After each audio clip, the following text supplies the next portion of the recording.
Hello बच्चों, क्या हाल चाल और सब बढ़िया।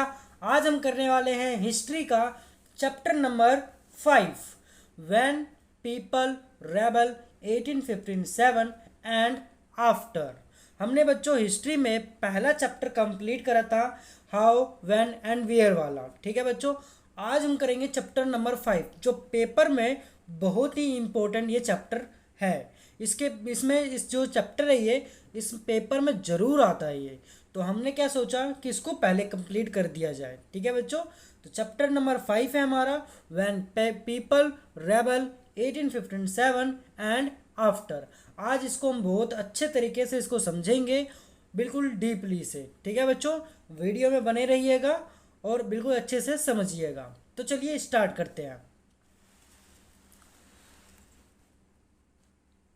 तो सबसे पहले हमारा है पॉलिसीज एंड द पीपल।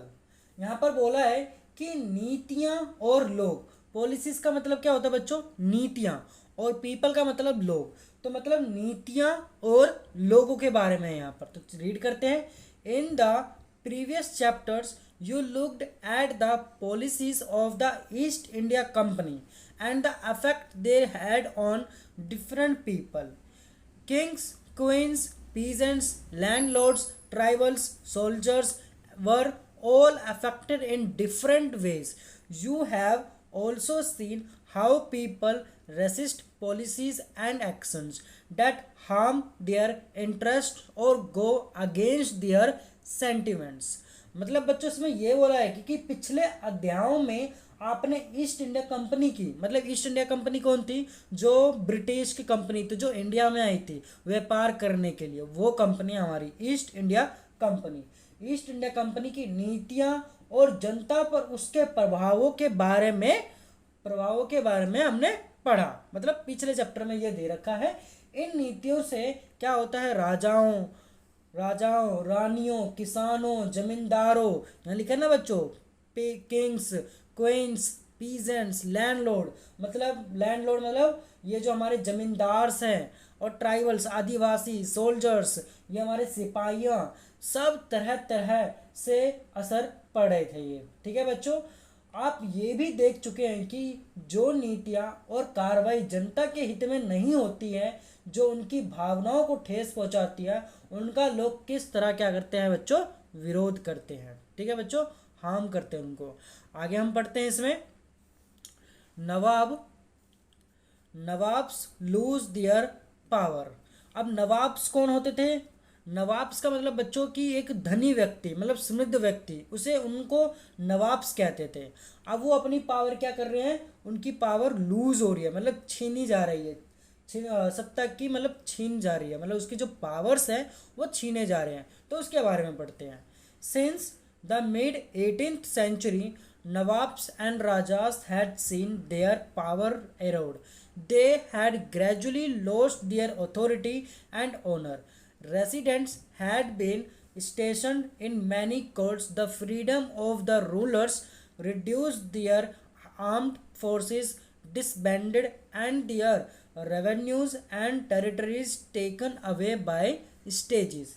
मतलब बच्चों यहाँ पर ये बोला है कि 18वीं सदी के मध्य, मतलब 18वीं सदी के मध्य से ही राजाओं और नवाबों की ताकतें छीनने लगी थी। उनके पावर क्या हो रहे थे बच्चों? लूज हो रहे थे, पावर इरोड हो रहे थे, मतलब छीने जा रहे थे पावर सबकी। मतलब किन कौन किस की? नवाब्स की और राजाओं की, मतलब राजाओं के बारे में। उनकी सत्ता और सम्मान दोनों खत्म होते जा रहे थे। बहुत सारे दरबारों में रेजिडेंट तैनात कर दिए गए थे। स्थानीय शासकों की स्वतंत्रता घटती जा रही थी। उनकी सेनाओं को भंग कर दिया गया था। उनके राजस्व वसूली के अधिकार वे इलाके एक एक करके छीने जा रहे थे। मतलब नवाबों से और राजाओं से हर एक चीज़ जो पावर है वो सारी चीज़ें छीनी जा रही थी। यहाँ तक कि उनका रेवेन्यू मीन्स उसका जो धन दौलत है वो भी उनसे छीना जा रहा था। कब की बात है बच्चों? ये मिड 18th सेंचुरी की बात है, मध्य 18वीं सदी की। आगे देखते हैं। Many ruling families tried to negotiate with the company to protect their interest. For example, Rani Lakshmibai of Jhansi wanted the company to recognize her adopted son as the heir to the kingdom after the death of her husband. यहाँ पर बच्चों ये बोला है कि बहुत सारे स्थानीय शासकों ने अपनी हितों की रक्षा के लिए कंपनी के साथ बातचीत भी की, मतलब हमें छोड़ दो, हम आपके साथ हैं, ये सब कुछ उन्होंने पहले नेगोशिएट करा कई फैमिलियोज ने। उदाहरण के लिए झांसी की रानी लक्ष्मीबाई भी, रानी लक्ष्मीबाई चाहती थी कि कंपनी उनके पति के मृत्यु के बाद उनके गोद लिए हुए बेटों को राजा मान ले। ठीक है बच्चों, जो गोद लिया हुआ बेटा है उनको राजा मान ले। Nana Saheb the adopted son of, आगे पेज पढ़ते हैं बच्चों, Nana Saheb the adopted son of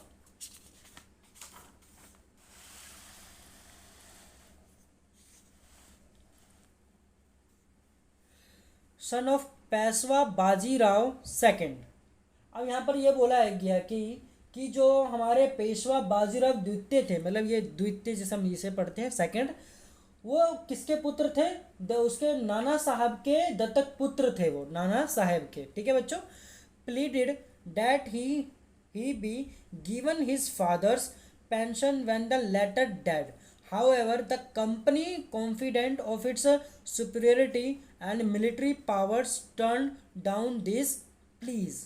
ठीक है बच्चों, यहाँ पर यह बोला गया है कि उनके पति को जो पेंशन मिलती थी, पेंशन ये लिखा है बच्चों, पेंशन, हाँ पेंशन जो मिलती थी वे मृत्यु के बाद उन्हें मिलने लगे, पेंशन मिलने लगे मृत्यु के बाद। ठीक है, अपनी श्रेष्ठता और सैनिक ताकत के नशे में चूर कंपनी ने इन निवेदनों को ठुकरा दिया। मतलब जो भी कंपनी को बोला गया, तो जो कंपनी को बोला गया वो सब कुछ उन्होंने क्या कर दिया? ठुकरा दिया, उनकी बातें नहीं मानी है। तो आगे पढ़ते हैं।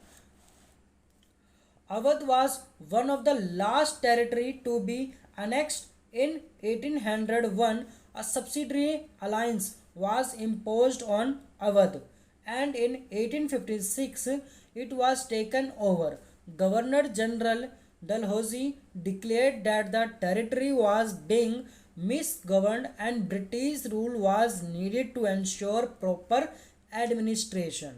मतलब बच्चों यहाँ पर यह बोला गया है कि अवध की रियासत अंग्रेजों के कब्जे में जाने वाली आखिरी रियासतों में से थी। 1801 में अवध पर एक सहायक संधि थोपी गई, जिसे हम सब्सिडरी अलायंस कहते हैं बच्चों। ये कौन सी है? एक सहायक संधि जिसे हम कहते हैं, इसे इंग्लिश में इसे सब्सिडरी अलायंस कहते हैं। ये बहुत ही इंपॉर्टेंट है, पेपर में भी आ सकता है, सब्सिडरी अलायंस। ठीक है बच्चों, इसके हम हिंदी में सहायक संधि कहते हैं। सहायक संधि थोपी गई और 1865 में अंग्रेजों ने उसे अपने कब्जे में ले लिया। Governor general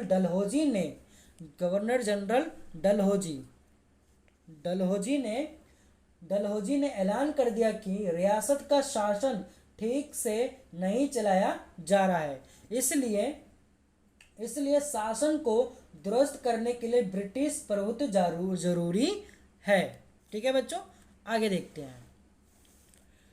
The company even began to plan how to bring the Mughal dynasty to an end. The name of the Mughal king was removed from the coin minted by the company. In 1849, Governor General Dalhousie announced that after the death of Bahadur Shah Zafar, the family of the king would be shifted out of the Red Fort and give another place in Delhi to reside in. In 1856, Governor General Canning decided that Bahadur Shah Zafar would be the last Mughal king, and after his death, none of his descendants would be recognized as kings. They would just be called princes. अब बच्चों यहाँ पर यह बोला गया है कि जो कंपनी ने मुगलों के शासकों को खत्म करने की पूरी योजना बना ली थी। ठीक है बच्चों, किसको खत्म करने की? मुगल शासनों को, मुगल डायनेसिटी को। ठीक है बच्चों, कंपनी द्वारा जारी किए गए सिक्कों पर से मुगल बादशाह का नाम हटा दिया गया। 1839 में 1849 में गवर्नर जनरल डलहौजी ने ऐलान किया कि बहादुर शाह जफर की मृत्यु के बाद बादशाह के परिवार को लाल किला से निकाल कर उसे दिल्ली में कहीं और बसाया जाएगा। ठीक है बच्चों। 1865 में गवर्नर जनरल मतलब 1856 में गवर्नर जनरल कैनिंग, कौन? गवर्नर जनरल कैनिंग ने फैसला किया कि बहादुर शाह जफर आखिरी मुगल बादशाह होंगे। उनकी मृत्यु के बाद उनकी किसी भी वंशज को बादशाह नहीं माना जाएगा, उन्हें केवल राजकुमारों के रूप में भी मान्यता दी जाएगी। उनको क्या बोला जाएगा? प्रिंसेस बोला जाएगा। कोई भी वहां पर कौन नहीं होगा? बादशाह के नाम से नहीं जाना जाएगा। अब किसके नाम से जाना जाएगा? प्रिंसेस। मतलब ये कौन से होंगे? मतलब राजकुमारों के नाम से। ठीक है बच्चों। आगे हमारा है the peasant and the sepoys. इसको बच्चों हम अगली वीडियो में कवर करेंगे। आज के लिए बस इतना ही। बच्चों आपको अच्छे से समझ में आ रहा है तो चैनल को ज़रूर सब्सक्राइब कर देना और अपने दोस्तों को भी ज़रूर शेयर कर देना। ठीक है बच्चों, आज की वीडियो के लिए बस इतना ही। धन्यवाद।